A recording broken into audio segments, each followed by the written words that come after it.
Algae in bioremediation.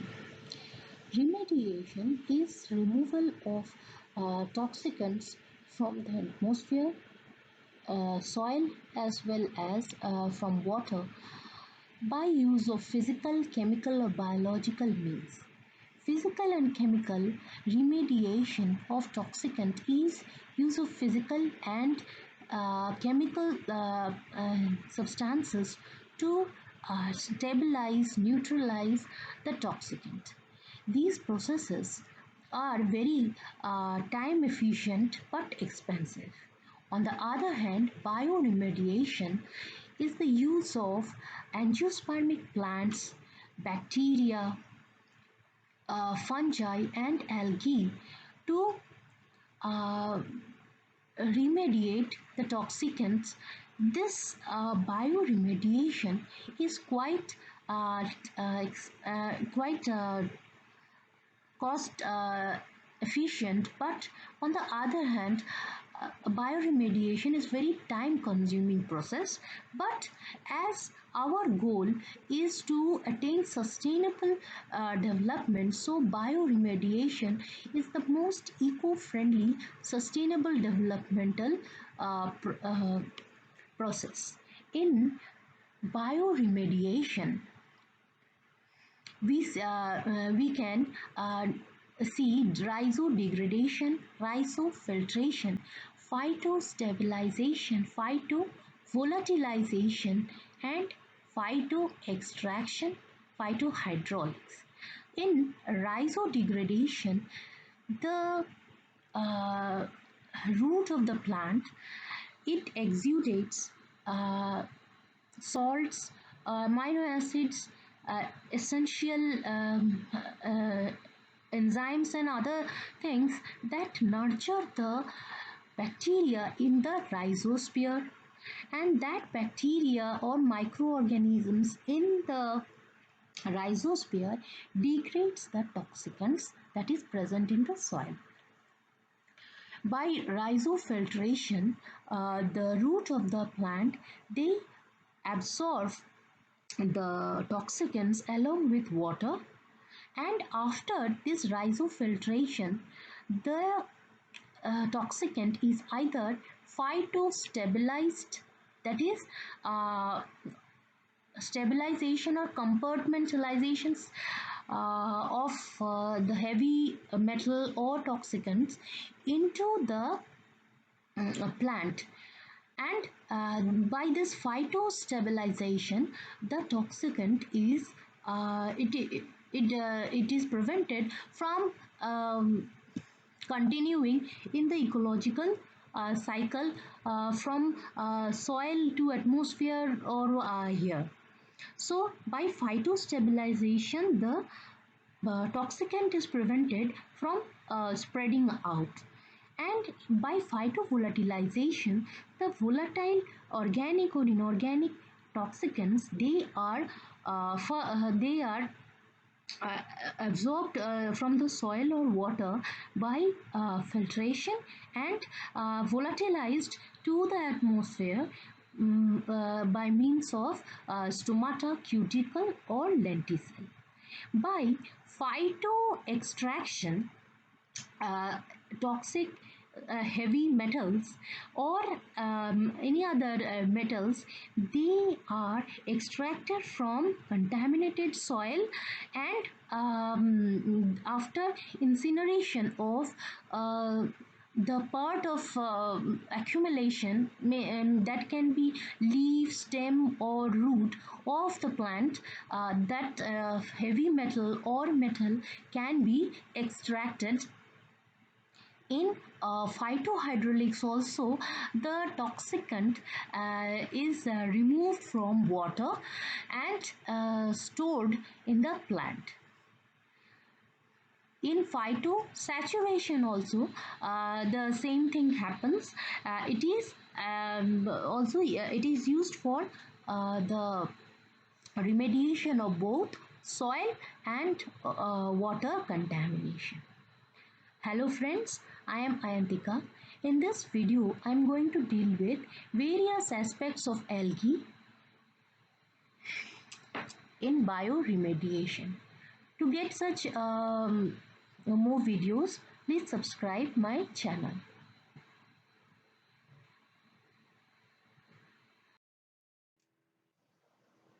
In bioremediation, it can be in situ as well as ex situ. In situ, it is bioremediation done at the site of contamination. In ex situ, the contaminated soil or water is transferred to the other site where it is bioremediated. In situ bioremediation, biospurging is injection of air and water in the contaminated soil. The air is introduced for the growth of the aerobic bacteria as well as other aerobic organisms, and water is added to humidify the soil. Where the soil is already humid enough to support organisms, only oxygen is inserted. This is biofenting.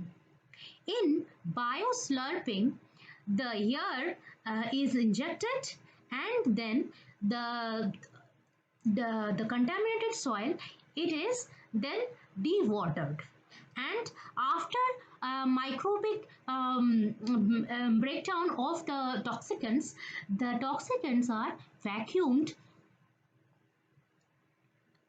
In biostimulation, the soil is provided with the contaminated soil is provided with organic compost or other things that will promote the growth of bacteria. This bacteria in turn will uh, metabolize the toxicants. In bioaugmentation, only microbes are added to the existing microbial population. A different type of microbes is added which can increase the metabolism of the toxicants in the soil. So this is bioaugmentation. In natural attenuation, we do not add any extra things like oxygen, water or nutrient for biostimulation or microbes like bioaugmentation. In natural attenuation, it is the toxic, the contaminated soil or water is left as it is. No extra material is added. In ex situ bioremediation, if it is water, then wastewater is treated in bioreactor. Now, bioreactor can be of three types, which can be batch, or it can be semi-continuous or continuous. In a bioreactor, the wastewater is added, and after that the microbes of desired metabolic process is added, and according to whether it is batch, semi-continuous or continuous, uh, this process is continued. In batch, it is a closed system where all the water and bacteria are added at one time. In semi-continuous, there is gradual removal of the slurry and gradual addition of it. In the same process, continuous, it is but in semi-continuous, the process is semi-open. It is not removed continuously, but at a certain interval it is removed, and certain interval the slurry is added. But in continuous, there is continuous addition of the slurry as well as continuous removal of the slurry. So this is bioreactor. And for solid waste management, if the contaminated soil is contaminated with hydrocarbon, then biopiling is done. In biopiling, it is also called biocomposting. The hydrocarbon contaminated soil, it is aerated just like in landfills. But the difference between landfill and biopiling is the method of aeration. In biopiling, In landfilling, actually the soil is related by gradual churning and tillage of the soil. But in biopiling, no such churning or tillage is done regularly. In biopiles, the soil layer is related by use of pipes. Through the pipes that is laid inside the biopiles, here is inserted in the biopile for the aerobic bacteria. In land farming, the contaminated soil, it is mixed with organic matter, and this mixing of organic matter with the contaminated soil helps in the metabolism, because the soil itself contains various microbes. So mixture of the soil with the contaminated soil, mixture of the normal soil with contaminated soil or contaminants will help in reducing the contaminants by natural activity of the microbes in the soil. In land farming, actually, at the base of the farm, the layer of compost or peat is added, so that whatever pollutant or contaminant that is in the land farming process, that do not leach to the groundwater. In composting, organic matter, say as leaf litter, is added so that the toxicants can be easily metabolized by the microbes, and the organic matter, the leaf litter or peat or any such organic thing, that acts as a substrate on which the microbes can grow and they can get the nutrients from, and in turn these microbes metabolizes the various organic or inorganic toxicants. In biofiltration, the toxic wastewater, it is filtered through peat or any compost layer, and the water obtained after such filtration contain much less toxicant than the water than the wastewater.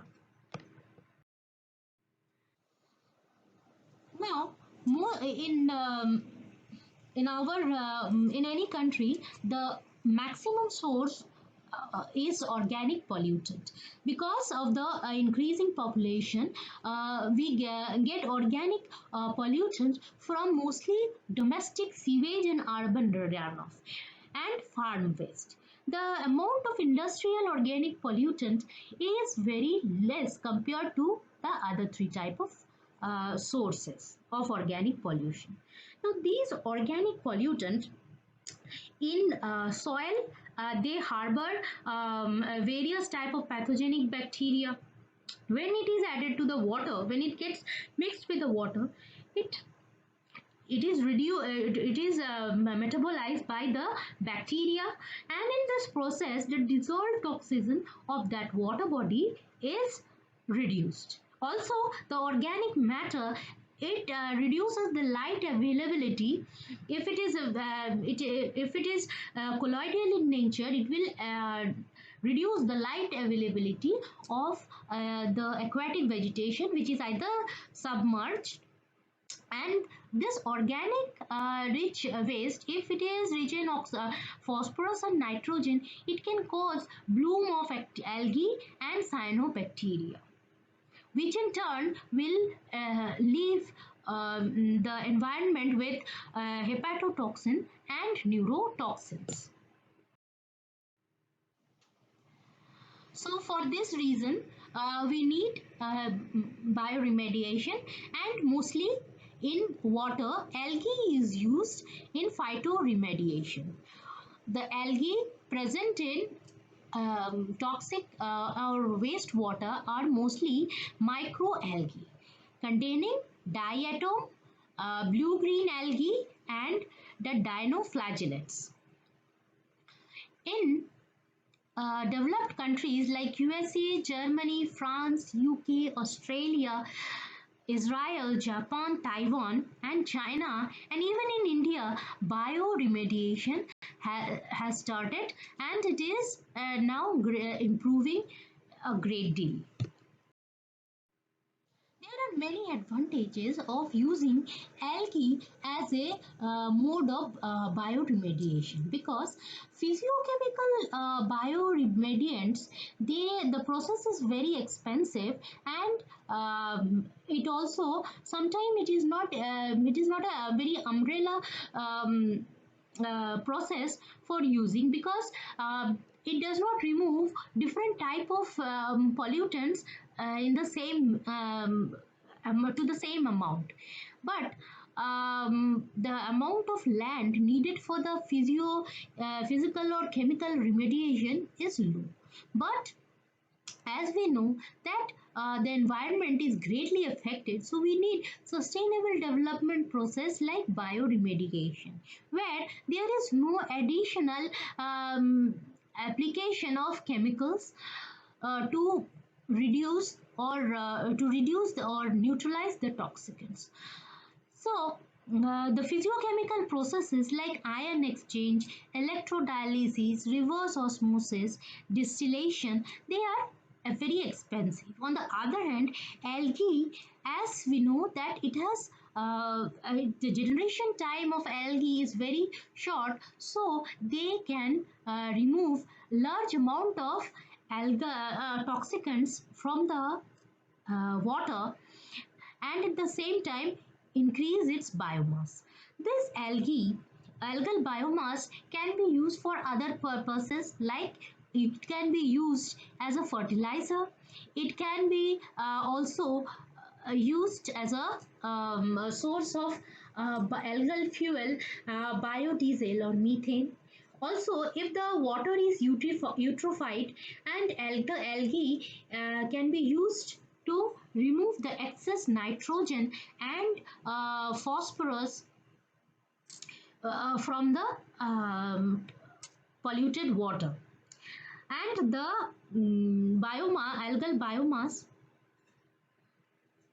it can, if it is not from the bloom containing algae, it can be used for other processes also.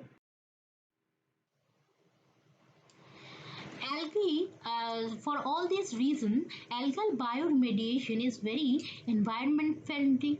Also, it is very cheap process, because algae is available globally everywhere, except even in the what to say, the polar region also, it contains various, the snow also contains various type of algae.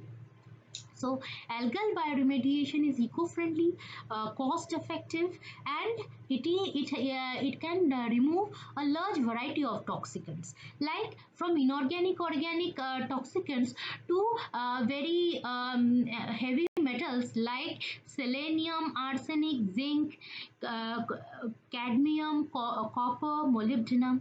It can also accumulate radioactive minerals in their body. There are also various disadvantages.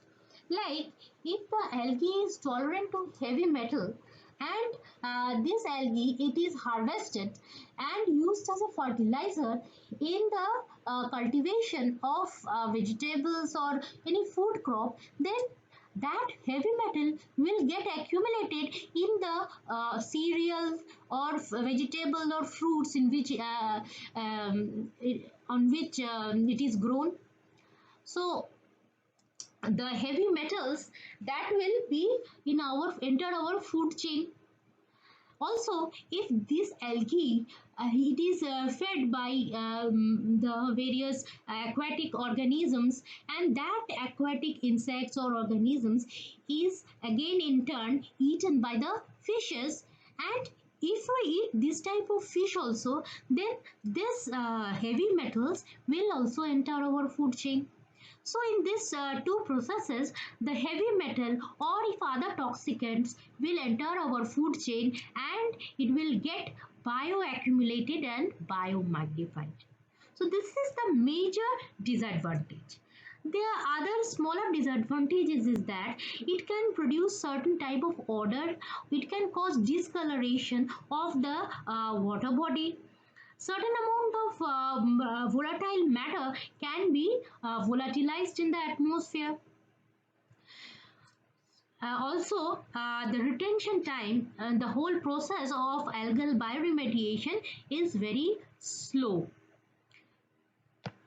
compared to the physical and chemical process, not slow in comparison to phytoremediation. Treatment in while treatment of any toxicant, say for water toxicant, as we are talking about algal bioremediation, we are talking mainly about wastewater. Any wastewater is first the primary treatment done, then secondary and tertiary. In primary treatment, mainly it is a physical process where the the main process is sedimentation, and after the sedimentation, the top layer, the relatively clear layer of water, it is sent to the secondary treatment plant, and the in the secondary treatment, organic matter, it is degraded. In the secondary treatment, it contains various microbes, and if it is an algal bioremediation, then the secondary treatment will contain various algae that are specific to remove specific amount type of toxicants. And in tertiary treatment, mainly the nitrate, phosphates and fine particles, they are removed. Here also we can bioremediate with the help of algae. Algal ponds are used for algal bioremediation, and in this pond, pure algal culture can be done. Algal culture along with yeast or algal culture along with bacteria can be done. Now, mostly microalgae is used for bioremediation by the process of bioassimilation and bioabsorption. Now, bioabsorption is the absorption of toxicant by algae, and bioassimilation is the absorption of toxicant by algae followed by decomposition or degradation of that toxicant. Say, for example, any organic or inorganic substance, it is decomposed by the algae, then it is bioassimilation. But say for example heavy metals that cannot be metabolized by the algae, it will be segmented, sequestered in the vacuum. If that heavy metal has chemical property similar to that of any other metabolitic ion that is used in various metabolic process of the algae, then that heavy metal will be used in the metabolic process. So then the heavy metal will be bioassimilated instead of just bioabsorbed. So wastewater mostly contains very high BOD containing substances. So it is mainly first treated in stabilization pond, where oxidation, settling and sedimentation, and then absorption is done. The in the stabilization or the primary treatment pond, there is no algae, but after stabilization we can get the algae we can put the algae to use. In the facultative pond, algae along with bacteria or fungi like yeast, it is used for remediation. It has mainly the upper zone which is aerobic and lower anaerobic zone. The aerobic zone will contain algae as well as aerobic bacteria, and the anaerobic zone will contain only bacteria, facultative aerobic bacteria and anaerobic bacteria. Now, the retention time for the facultative pond will depend upon the type and the extent of toxicants in the water. Now, this facultative pond can be an open system like the high rate pond. In high rate pond, along with the bioabsorption, bioassimilation, there can be oxidative or oxidative aerobic or anaerobic degradation of the substance. Now, bioabsorption, bioassimilation done by the microalgae, and the aerobic anaerobic degradation done with the help of yeast and bacteria. Then after that they are sent, the waste water is sent to the maturation pond, where by solar disinfectation the pathogenic bacteria or any other pathogenic fungi is removed. Then by the process of biofiltration, the wastewater is completely free and ready to be used for irrigation purpose or other purposes. The algae that is used in this process, the biomass increases in gradually, so it has to be removed, harvested time to time.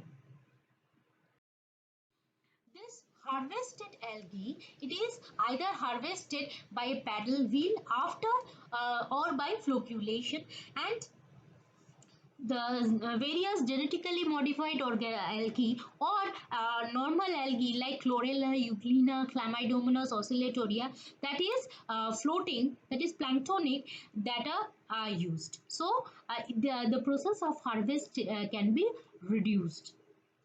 So after harvesting, the algae can be used as biofertilizer or as a feed in aquaculture, or these algae can be used for the production of algal fuel. But we have to be very concerned that if the wastewater has certain toxicants like heavy metal, then we can't use that algae for feed as an animal cattle feed or feed in aquaculture. These are the various zones that are found in the bioremediation pond. As we see that we can see various type of bacterial as well as algal community. These bacterial algal community together they help in bioremediation. These are the various species of algae. This is a table shows that this species of algae, which species of algae is specific for what type of organic pollutant removal or degradation. This is also the list of various type of algae that can degrade or accumulate or stabilize various type of um, toxicants, say pesticide, organic, inorganic pollutants. With this, I come to the end of my video. Thanks for watching the video. If you like, please share and subscribe the video for more such videos. These are my Facebook and Instagram links. If you can follow me, also you can comment, leave a comment if you want some more videos, or you want to know anything more about this video topic.